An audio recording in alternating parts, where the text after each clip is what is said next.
दुनिया की number 1 team रहने वाली टीम इंडिया के अगेंस्ट जैसे खेली, तो उसके बाद टीम का मोराल भी डाउन हुआ है। टीम जाहिर है परेशान, जैसे मैं और आप देखते हैं तो परेशान होते हैं। टीम भी परेशान हुई, ड्रेसिंग रूम में भी कुछ बात हुई, लड़ाई शड़ाई कोई नहीं, वो गैर ज़रूरी और झूठी कंट्रोवर्सी थी।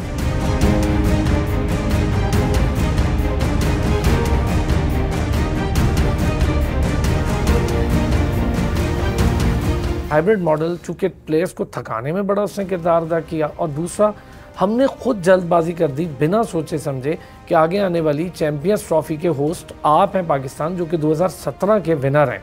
अब आपने चैम्पियंस ट्रॉफी होस्ट तो करनी है, फिर आप इंडिया को कैसे मनाएंगे? फिर दोबारा आप, और champions trophy mini world cup है, ये तो एशिया कप था ना, फिर मैं कहूँगा champions trophy mini world cup है। और फिर जब आप पूरी टीम्स को पाकिस्तान लाना होगा और इंडिया एक जगह खड़ा होगा, कैसे मनाएंगे सबको? और फिर इंडिया की लॉबी और आपकी लॉबी उनके आगे कुछ भी नहीं, क्योंकि आपके अपने चेयरमैन चंद हफ्तों के मेहमान होते हैं और पता ही नहीं होता कि एक बंदा मीटिंग करने जाता है, वो आता है, उससे मिलने कोई आता है और फिर किसी और से मिल रहा होता है। जो आईसीसी का वफ्द आया, मुनज्जम सेठी साहब से मिला, मीटिंग करने तक अशरफ साहब चले गए। तो हमारे यहाँ तो चंद हफ्तों का मेहमान चेयरमैन है, उसको नहीं पता। तो लॉबिंग करना तो हमारे लिए सबसे बड़ा इशू बना हुआ है कि आपके चेयरमैन का कोई एक डायनामिक तय नहीं हो रहा और एक प्रोसीजर तय नहीं हो रहा कि चेयरमैन ने आना कैसे है। ये पॉलिटिकल अपॉइंटमेंट्स होती हैं, उसकी वजह से भी ये प्रॉब्लम है। लेकिन हाँ, हाइब्रिड मॉडल ने बहुत ज़्यादा नुकसान दिया पाकिस्तान को।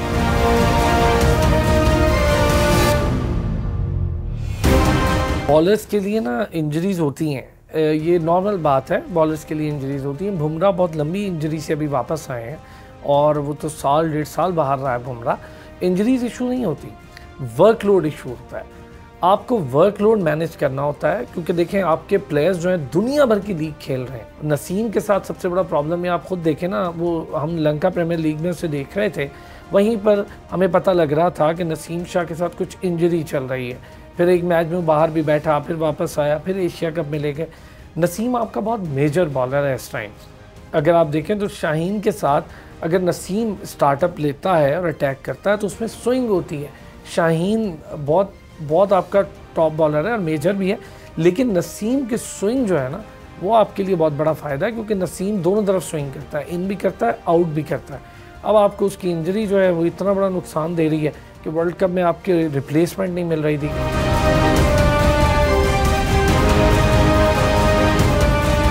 टीम ऑलमोस्ट वही है जो 2-2.5 साल से ट्रैवल कर रही है और खेल रही है। बेंच स्ट्रेंथ हमारे पास है ही नहीं, वही टोटल बेंच स्ट्रेंथ है जिस बेचारे ने मैच चखे भी नहीं है। इवन हम छोटी से छोटी सीरीज़ भी खेलने जाएँ ना, अभी अफगानिस्तान के अगेंस्ट गए, वहाँ भी आप पूरी मेजर टीम अपनी ले गए और आपने ये हिम्मत नहीं दिखाई कि किसी छोटी टीम के ख़िलाफ़, जैसे भारत करता है। अभी रिसेंटली ऑस्ट्रेलिया के अगेंस्ट उनकी सीरीज़ हुई और आपने वनडे सीरीज़ देखी कि उस सीरीज़ में टोटल नई टीम थी ना, तो कोहली था, ना पांड्या था, ना रोहित शर्मा था और ना जडेजा था, वो पूरी नई टीम। यानी वो अपनी बेंच स्ट्रेंथ भी टेस्ट कर रहे हैं। हमने बेंच स्ट्रेंथ भी कोई टेस्ट नहीं की, चूँकि यही टीम थी जो नंबर 1 भी बनी। उसमें बहुत सारे फैक्टर्स हैं, लेकिन बहरहाल यही टीम थी जो नंबर 1 भी बनी। और अब उम्मीद है कि टीम ज़रा अच्छा परफॉर्म करे और हमारा स्पिन डिपार्टमेंट चले, क्योंकि इंडिया में लेवल प्लेइंग फील्ड नहीं देंगे आपको खेलने के लिए हमारे पेसर्स को।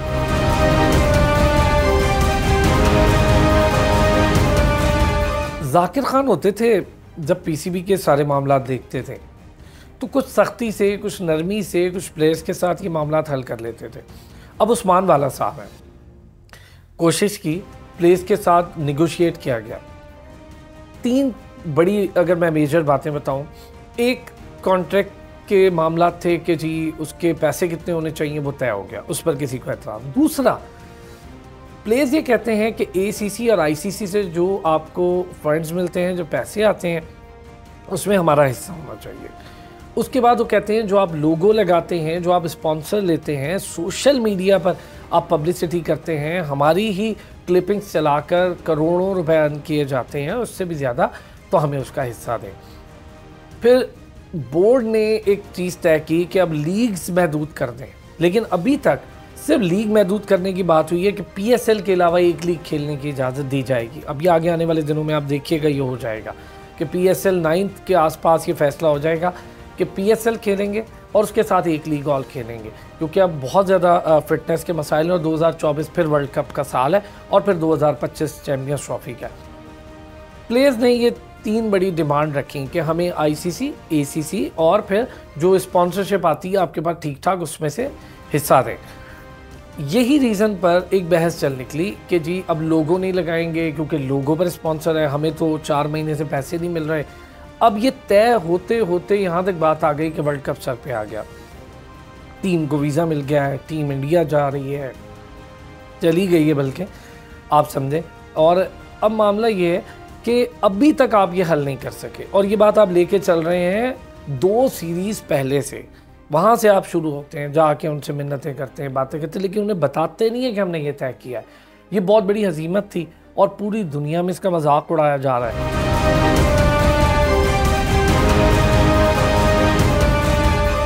हम जो ये देखते हैं ना कि चेयरमैन बार बार आ रहे हैं, बार बार जा रहे हैं और लगता यूँ है कि यार ये बहुत हाई लेवल के मसाइल हैं। ये मसाइल डायरेक्टली जुड़े हैं आपकी टीम के साथ। आप देखें जब भी चेयरमैन चेंज होता है, कभी कैप्टन चेंजेस की बात हो जाती है, कभी कोचिंग स्टाफ चेंजेस की बात हो जाती है, कभी आपके चीफ सिलेक्टर की बात हो जाती है। और ये हुआ भी, मोहम्मद वसीम हटे तो एक नया सिलेक्टर आया, वो जाते हैं तो एक नया आता है, इंजमाम ये हो रहा है और ये आम बात नहीं है। इसका ट्रिकल डाउन इफेक्ट टीम पर आता है। टीम को पता होता है कि यार एक नया बंदा आया है, उसकी नई पॉलिसीज़ हैं, फिर वो क्या करता है, किसको इंडक्ट करता है, किसको नहीं करता है, हम कैसे उसके साथ जेलअप हों। तो टीम एक ऐसे माहौल में बहुत टेंशन में रहती है जब वो मुस्तकिल ट्रैवल में हो। और हमारी टीम तो चूँकि पाकिस्तान में कम और पाकिस्तान से बाहर खेलती है पाकिस्तान टीम, तो बेचारे हर वक्त डरे ही रहते हैं लड़के कि अब पता नहीं क्या हो रहा है, अब पता नहीं क्या हो रहा है। एक तो टीम का साइकोलॉजिकल मामला है। दूसरा इससे बड़ा मामला, क्यों पाकिस्तान अपनी बात इस अपने ही रीजन में बाकी बोर्ड्स को नहीं मनवा पाता।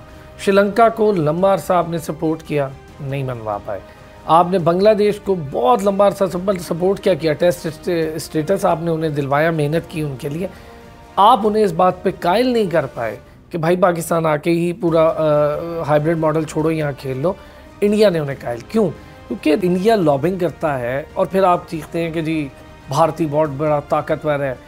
लॉबिंग करने के लिए चेयरमैन का होना, उस पोस्ट पे उस टीम का होना ज़रूरी है। आप 4 साल दें और बोर्ड की एक इलेक्शन का सिस्टम, एक प्रोसीजर मेंटेन करें। देखिए डिस्ट्रिक्ट लेवल से हो, क्लब लेवल से हो, ऊपर आए, फिर वहाँ से डिपार्टमेंट हो, रीजन हो, ये लोग सिलेक्ट करें और फिर इलेक्शन का प्रोसेस हो, ये लोग नाम प्रपोज करें, उनके दरमियान इलेक्शन हो, ताकि ये 4 साल के लिए, मिनिमम 4 साल के लिए बोर्ड का चेयरमैन हो। फिर आप लॉबिंग कर सकते हैं, आप दुनिया भर में जाके बात कर सकते हैं।